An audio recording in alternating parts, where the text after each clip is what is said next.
반갑습니다. 오무이 시청자 여러분들. 잘 지내고 계시나요? 잘 지내고 계시다면 그 증거로 좋아요를 한번 꾹 눌러주세요. 그리고 오늘도 짧고 무서운 이야기들 한번 같이 보도록 하겠습니다. 첫 번째로 같이 가자. 어딜 같이 가자는 거지?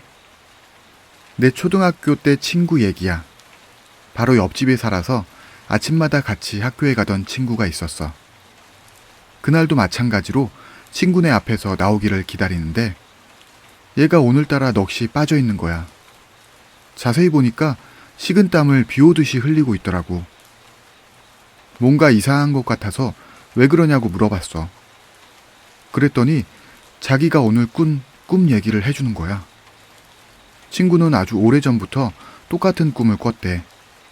되게 착한 할머니가 자꾸 꿈에 나와서 언제나 밥상을 거하게 차려주고 배부르게 먹게 했다는 거야.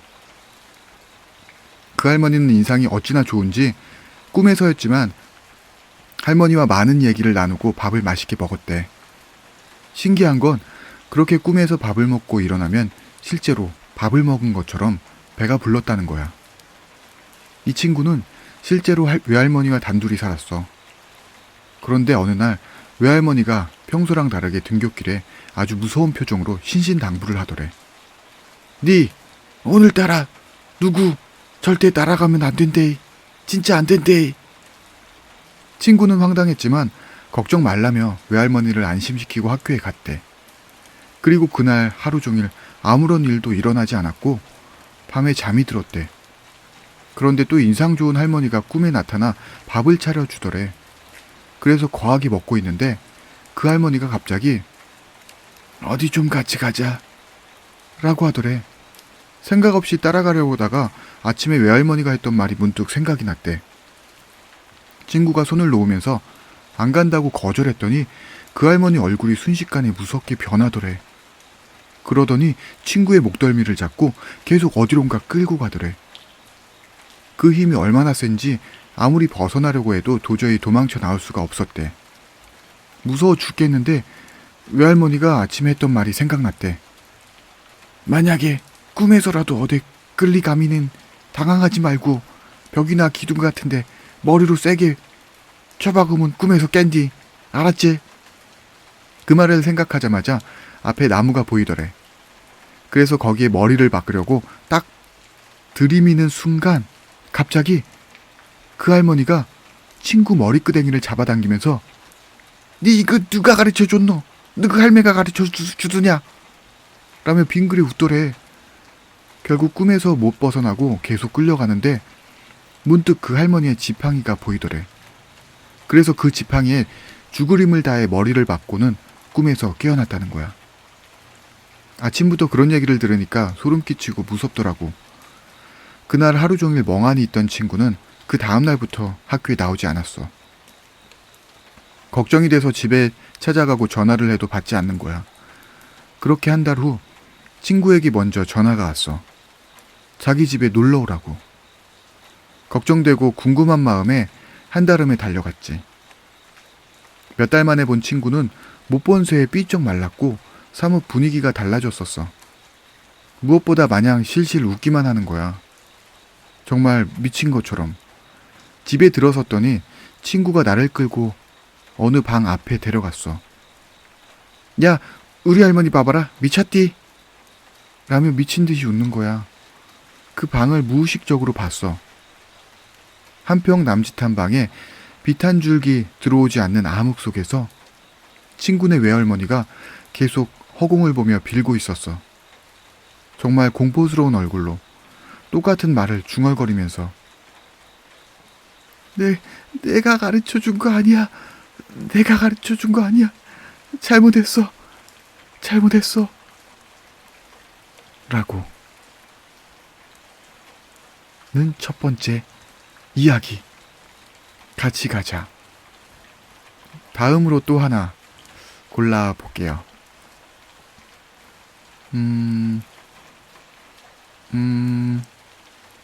이쿠미? 이쿠미가 뭐지? 사람 이름인 것 같네요. 이쿠미는 초등학생이 되기도 전에 아버지를 잃었다. 하지만 어머니는 그 후 재혼도 하지 않고 열심히 일해서 이쿠미를 고등학교는 물론 대학교까지 보내주었다. 그렇지만 너무 무리한 나머지 어머니는 중병에 걸렸다. 그런데도 몸이 좋아지면 또 일을 시작하고 또 쓰러지고, 그런 삶을 반복하던 도중 어머니는 끝내 일어날 수 없는 몸이 되어버렸다. 그리고 자신의 삶이 더 이상 얼마 남지 않았음을 깨달은 엄마는 부적이 든 작은 주머니 한 개를 이쿠미에 쥐어주었다. 미안하구나, 이쿠미. 이제부터는 혼자니까 열심히 노력해야 해. 그렇지만 도저히 괴롭고 견딜 수 없게 되면 이 주머니를 열어봐. 얼마 후 엄마는 죽었다. 이쿠미는 엄마에게 받은 부적을 목욕할 때 빼고는 절대로 몸에서 떼어놓지 않고 가지고 다녔다. 어느 날 친구들과 풀에 갔을 때 탈의실에서 이쿠미의 부적이 화제가 되어 그 안을 살펴보자고 친구들이 말했다. 처음에는 화를 낸 이쿠미였지만 사실 누구보다도 제일 궁금했던 것이 자기였던 터라 곧 집에 돌아온 후에 혼자 부적 안을 들여다보았다.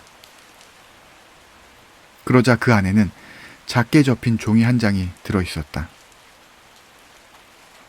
뭐야 겨우 이거? 하고 맥 빠진 한숨을 쉰 이쿠미는 그 종이를 꺼내 펴보았고 희망을 잃을 수밖에 없었다. 궁금하다. 안 보고 그냥 꺼버릴까? 한번 볼게요. 이쿠미 죽어라! 친엄마가 아닌 듯 어떻게 저런 말을, 힘들고 괴로울 때 저런 말을.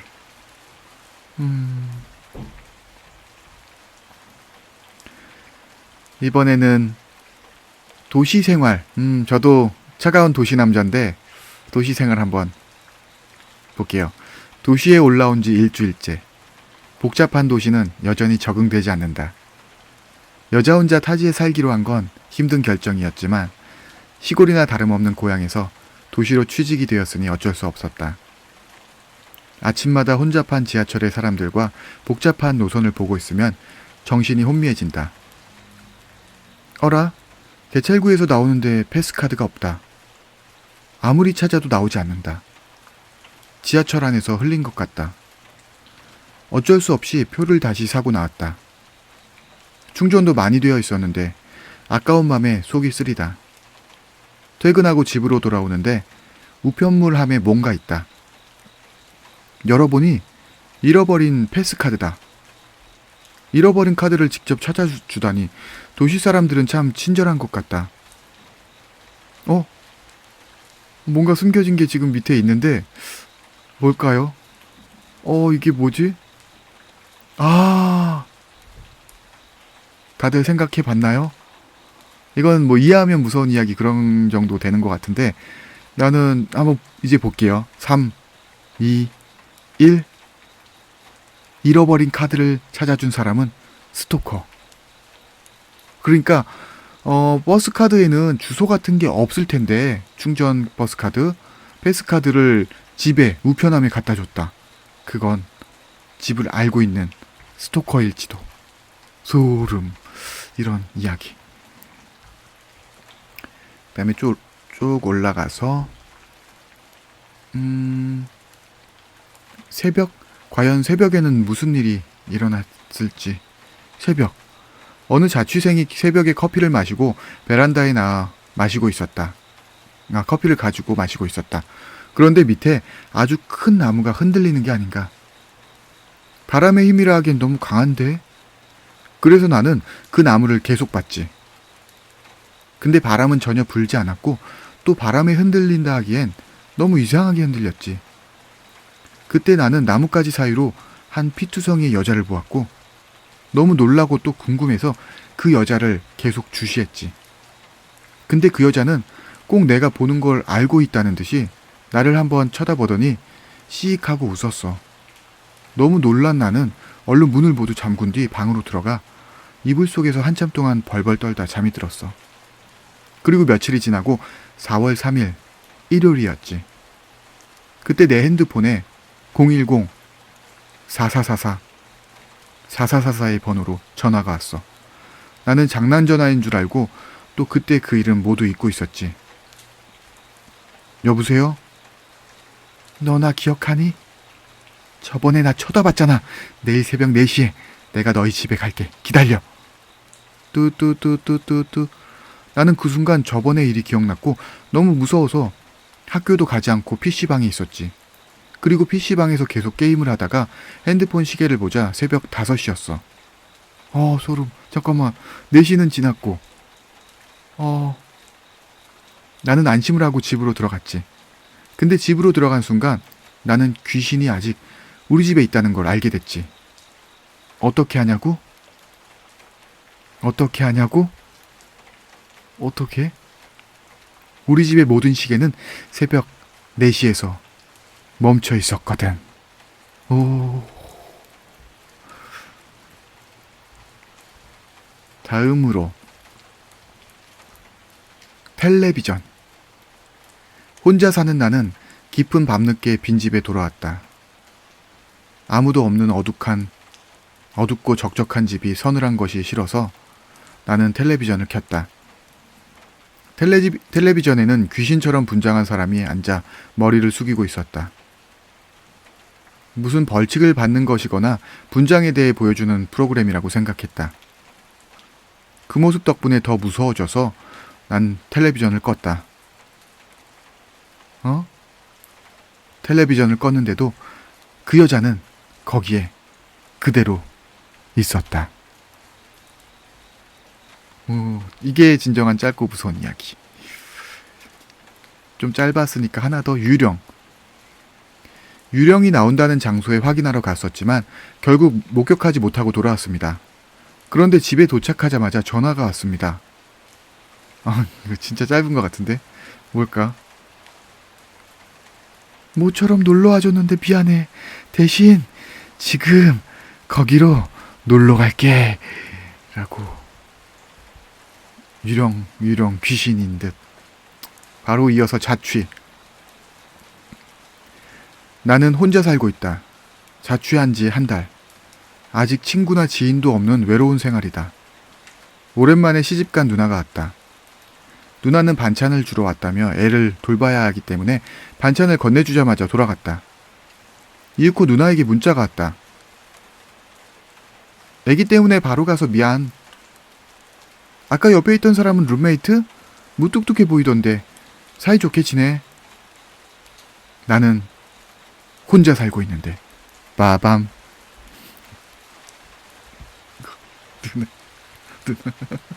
이건 무서운 이야기. 약간 웃기기도 하면서 무섭기도 하고. 왜 나는 이게 웃기지?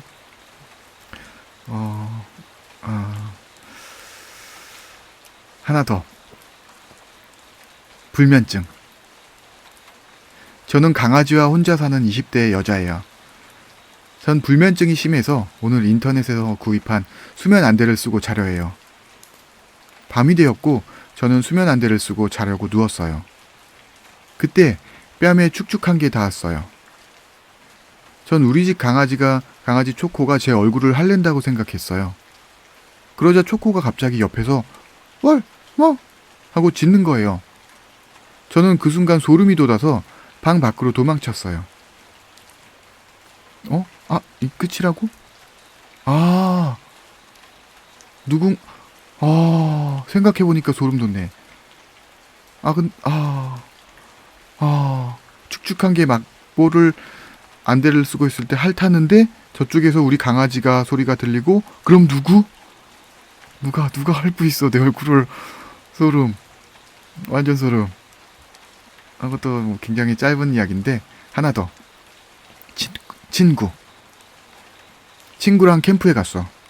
놀다가 지쳐서 혼자서 터벅터벅 걷고 있는데 꽤 긴 흔들다리가 있었어. 밑은 강인데 떨어지면 한 방에 가버릴 것 같은 높이였어. 스릴감을 느끼면서 건너고 있었는데 갑자기 발판이 떨어지면서 전락. 다행히 전락 방지용 네트에 걸려서 살아났어. 다행이다. 비명을 들은 친구가 급하게 달려왔어. 죽는 줄 알았어. 괜찮았어? 정말? 밧줄 정도는 수리해줬으면 하지 않냐? 나는 밧줄에 대한 것을 언급하지 않았다. 근데 친구는 알고 있었다. 친구가 나를 죽이려고 일부러 밧줄을 끊었다. 흔들다리의 밧줄을? 이 친구도 대단하네. 그렇게까지 꼭 친구를 꼭 죽이려고 했어야만 했냐? 나쁜 친구. 이야기. 손금. 옛날에 한 가족 5명이 있었습니다. 할머니, 손녀, 손주, 엄마, 아빠. 하루는 할머니가 TV로 손금을 어떻게 보는지 배웠습니다. 할머니가 손녀의 생명줄을 보았습니다. 손녀의 생명줄이 너무 짧아서 할머니가 억지로 생명줄을 늘렸습니다. 그리고는 몇 년이 지났는데 손주, 아빠, 엄마는 병이 들어서 다 죽고 할머니와 손녀만 살아남았습니다. 리얼? 할머니가 궁금해가지고는 절에 가서 스님한테 사정을 얘기도 하기 전에 스님이 이 집에 죽어야 되는 사람이 남아있네. 손녀의 생명줄을 늘려서 손녀가 죽어야 되는데 살아있음. 스님이 용하시네. 스님이. 근데 생명줄을 그렇지, 이런 미신 있을 수 있음. 아쉬워서 하나 더. 쥐. 옛날에는 병이 나도 잘 고치지 못했고 요즘엔 지식인에 물어보지만 옛날엔 인터넷 그런 게 없으니까 그냥 어디서 주워 듣거나 본 것이 전부인 거야. 그런데 옛날에 어떤 한 집에서 있었던 일인데 어느 날 엄마랑 아빠가 일이 있어서 오랫동안 집을 비운 거야. 그때가 장마 때였어. 그런데 갑자기 동생이 눈병이 난 거야. 누나는 동생이 괴로워하는 걸 보고 어떻게 할까 안절부절했지. 부모님도 안 계시고 동생은 괴로워하는데 어떻게 해야 하면 낫을지 몰라서 엄청 불안해했지. 근데 번뜩 머릿속으로 스치고 지나간 생각이 있었어. 쥐를 잡아서 하루 동안 말린 후 눈에 대고 있음 낫는다는 걸 도대체 어디서 주워 들은 거야? 어디서 주워 들은 거야? 그래서 힘들게 쥐를 잡았어. 쥐를 말리는데 장마 때라 하루를 말렸는데 잘 안 마르는 거야. 그런데도 누나는 동생을 빨리 낫게 하려고 동생 눈에 댔어. 동생은 가렵다고 때리고 난리치는데 누나는 이렇게 하면 낫는다고 하면서 못되게 말렸지. 그리고 다음날 동생 눈에 있던 쥐를 떼고 눈을 보니까 쥐가 제대로 마르지 않아서 동생 눈에 구더기가 잔뜩 있더래.